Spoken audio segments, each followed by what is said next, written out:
There are approximately 1.8 million horse owners in the United States, but only 30% participate in competitive equestrian events. Gianna Ernst, a 16-year-old from Pennsylvania, began competing after falling in love with horses as a child.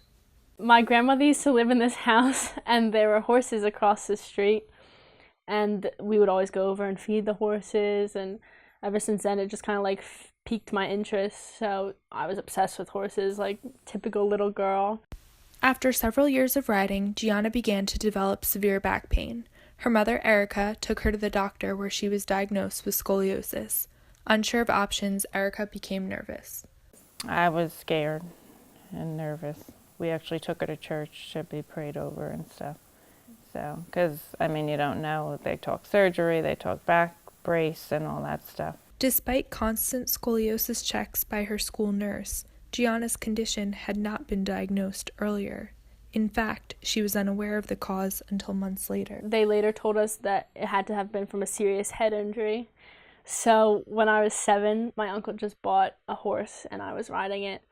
And the horse stopped in the corner and I wasn't experienced at the time. And my father decided to take a lunge whip, which is a really long whip that makes really loud noises, and crack it behind the horse.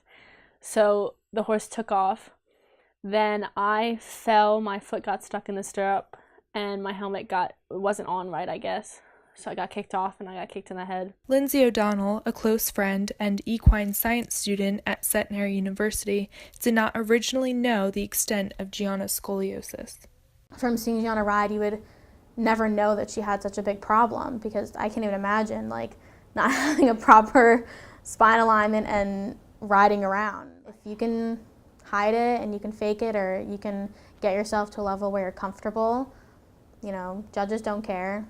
They just want to see you do well. Due to the severity of her spine, Gianna faces a risk every time she gets on her horse. If I fall off and land straight on my butt, since I have an S-curve, it'll just kind of smush like a accordion. So it's a little risky, but it's worth it. In spite of the warnings from her doctors, Gianna continues to make riding her top priority. I'm Alexis Thomas, WPTV.